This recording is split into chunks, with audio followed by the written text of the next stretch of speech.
Alright there guys, and welcome back to another video. Today we're doing a video that I wanted to make 6 months ago, but I couldn't because I wasn't able to see what we're going to be talking about today. As today it's time for let's talk about My Hero Academia World Heroes Mission. The third My Hero Academia movie. It came out in the West in cinemas in October,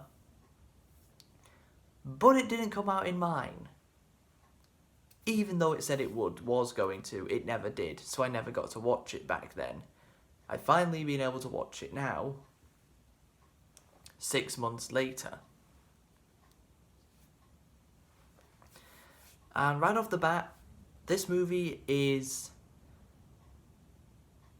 the best My Hero Academia movie to date, in my opinion, but only just over Heroes Rising.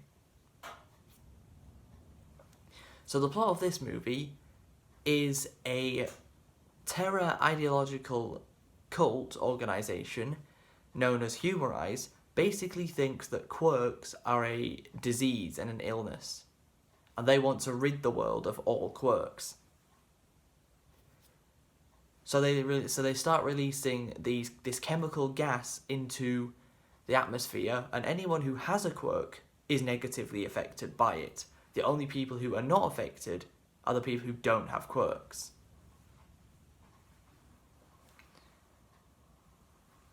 Of course, our heroes learn about this organization, and they are sent to many different countries around the world in order to see what's going on. Some of the countries that they go to are France, Japan obviously, Singapore, Egypt, and the USA. But the country that Izuku, Bakugo, and Todoroki go to is called Orthion. Don't know if it's a real country, I don't think so. I've never heard of a country called Orthion, but who knows, but you never know, it might be. So while the three of them are simply searching around for anything that could look suspicious, a jewelry store gets broken into. So Izuku, Bakugo, and Todoroki set after it. Only for the guy who has the case to run away with it and throw it to someone else. But in a huge explosion, this briefcase gets mixed up with another one, and the guy running away ends up taking the wrong case without realizing. And he's very experienced at parkour. He can pull off some very slick parkour moves, of which Izuku is having trouble keeping up with him. They end up catching up to him, only to find out that inside of the case is not the jewels. It's not what they were looking for, because it's the wrong case. And the person who was looking for the case that this guy had actually had the jewels in, which she didn't want. And this woman's quirk seems to be extreme bow and arrow skills, as she tries to kill both Izuku and the guy that was running away. We later find out that this guy's name is Rody Soul, and that for the rest of the movie, him and Izuku are actually always together. They form like this pretty good duo. These two have some great chemistry throughout the movie. And this movie does something that I was quite pleased to see. It utilizes Izuku's Black Whip technique that he learned back in season 5 of the show. Because he uses that technique a lot in this movie. It's probably the technique he uses more than anything else. And Izuku and Rody have to go on the run. Why? Because Izuku is on the police's wanted list for apparently murdering 12 people. Even though that didn't happen, Izuku is now on the police's wanted list for a murder spree he didn't commit. So Izuku and Rody flee to the neighbouring country to Orthion, which is called Clad, which Izuku texts Todoroki a very strange message. But out of the 5 sentences, the first letter of each sentence spells out the word Kalad, which is of course where they're going, and Todoroki figures that out. A running gag in this movie is Bakugo saying to Todoroki, "Don't tell me what to do," and he does say this a lot. And this movie has something that the first one did have a bit of this. The second one didn't really. Just peaceful scenes when nothing is going on. It's just Izuku and Rody were taking a road trip to the neighbouring country, and the music and the sound design is also it's just so peaceful. Which the second movie definitely did not have that. Even the new original songs that are put into this movie are pretty damn good, as they help emphasize the peaceful nature of these scenes. The action in these movies, well, it's always good. My Hero Academia always provides good action in their movies. Maybe not always during a season of the show, but the movies always deliver on the action. The only thing Rody has to live for is to protect his little brother and little sister. That's pretty much all he has to live for anymore. And he does have a quirk of his own, which I actually predicted how his quirk would get revealed whilst watching the movie before it got revealed. Because Izuku and Rody are sat in this cave around a fire, and Rody says, "Alright, I'll tell you my quirk, but don't laugh." And Izuku says, "I will not laugh." And then it doesn't tell us the quirk, and I said to myself, when I watched it, okay, they're going to show us what he said later. They're going to have a flashback scene later on in the movie and show us what he said. Lo and behold, that is exactly what happened. Is that a good thing or a bad thing that I already was able to predict exactly how his quirk was going to get revealed? Probably a bad thing, because they want you to keep you in suspense, and well, they did, because you don't know what the quirk is. And then you find out later on that his quirk is actually this small pink bird he has around with him all the time called Pino. Basically, this bird will always show what Rody's true intentions are. Even if he's lying, the bird will tell you that he's lying. So he literally cannot lie. Just like Yotsuba. I'm sorry I couldn't help getting a quintuplets reference out after saying that.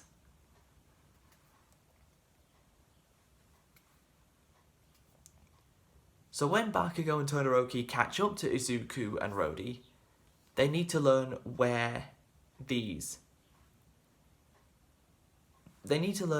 hideout of Human Eyes is.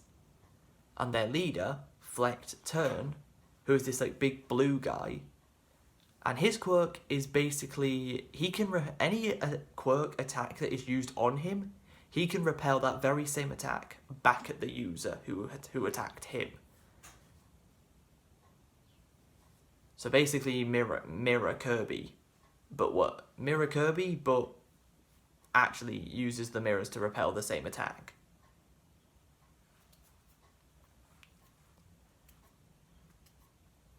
But Human Eyes don't want to mess about anymore. So what they do is they set a ton of explosives and put them around 25 different countries, of which the countries I listed earlier, France, Japan, Singapore, the USA, and one of them that I forgot, Egypt, all have bombs in those countries set for a 5-minute timer. And if you're wondering where the other 17 students of Class 1A are, they're in all the other countries. Yeah, one thing this movie does that I don't like is I get that it's supposed to emphasize Todoroki, Bakugo, and Izuku. I mean, those three were the image of the promotional poster for this movie, which is the thumbnail of this video.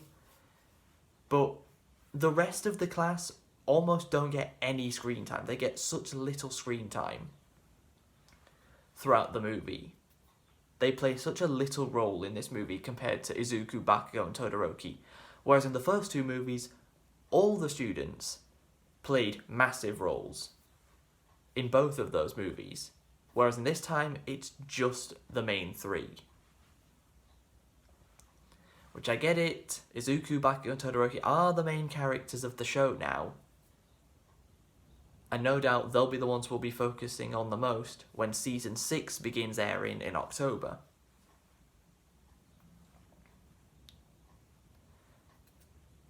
So, Izuku, Bakugo, and Todoroki all then have to fight their own individual villains. Bakugo has to fight a guy with these like drill arms. Todoroki has to fight this guy who can manipulate water and manipulate flames. So very similar quirk to what he has, and Izuku has to fight Flecked Turn. But of course, whatever attack Izuku uses on him, he can just repel back using his mirror quirk.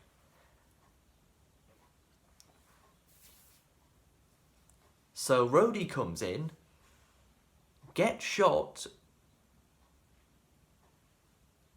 badly, which was very similar to what happened to Izuku earlier in the movie, as Izuku gets shot with an arrow, but he's able to recover, and then later on Rhodey gets shot in a very similar way. As he needs to go disarm the bomb, Izuku needs to fight Flecked, and he's not doing anything. Nothing is working. So when Flecked is doing the whole villain speech, our heroes are pointless, there is no need for them, quirks are a disease, etc., Izuku says that there is a need for quirks, and basically recaps what All Might said to him in Season 1. That's how far back we're going. We're going to a flashback of Season 1, back before Izuku even had a quirk.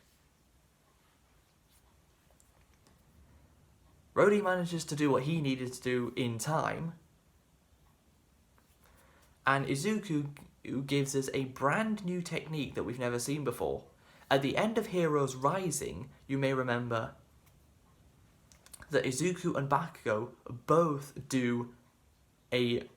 both use One for All together. Of course, that movie is not canon, as is this movie is probably not canon either. So it doesn't mean anything in this grand scheme of the story.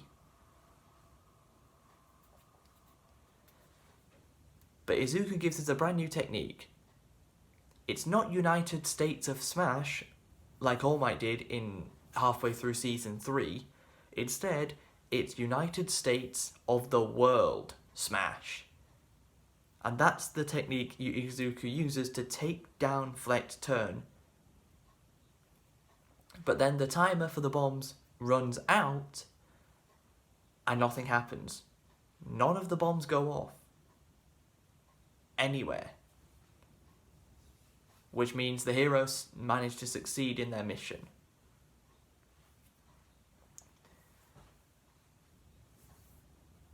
Then everyone leaves before Rhodey and Izuku say goodbye to each other. And that's pretty much where the movie comes to a close. Yeah, this was a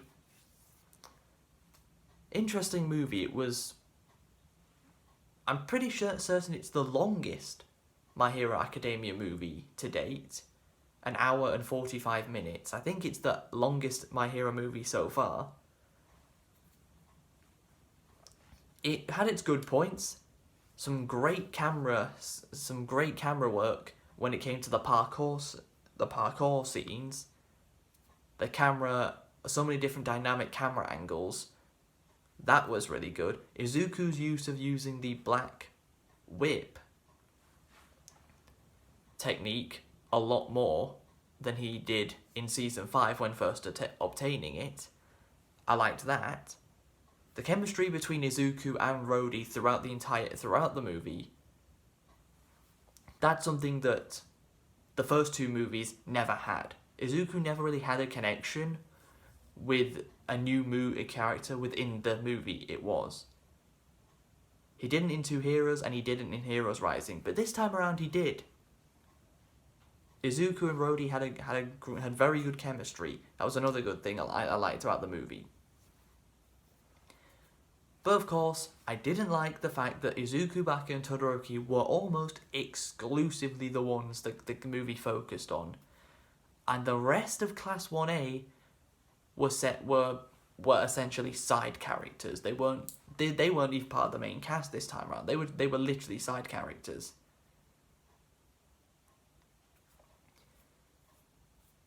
If I remember correctly, I don't actually remember seeing Koda at all. I don't remember seeing Oyama either. Some of the characters might have shown up once, or maybe not even at all in this movie.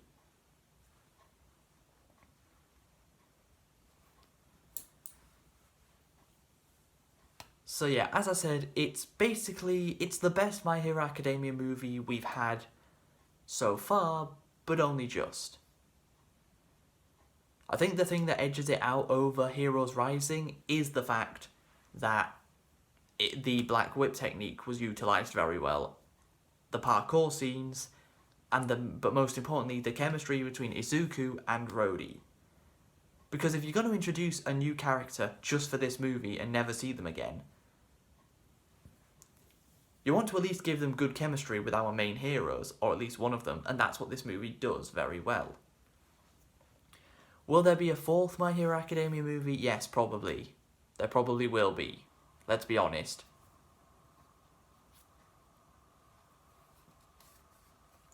These movies always release about 1.5 years after the previous one. So, April 2023? About 1 year from now, maybe, the fourth My Hero Academia movie will release.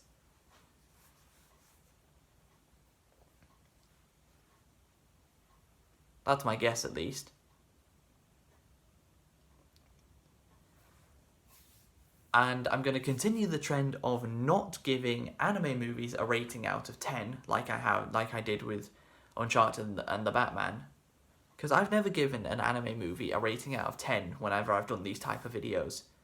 And that's not going to change now. Will I change that when the Quintessential Quintuplets movie becomes available for me to watch? I don't know. I'll have to think about that. But I'm not going to be able to watch that movie for ages since... well, it's still 20 days from now until the movie even releases.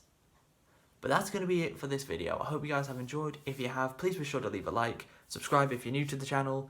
If you've seen this movie back either more recently or back when it came out, what did you think? Do you think this is the best My Hero Academia movie? Or do you think it falls short at places compared to the others? But until next time, catch you later.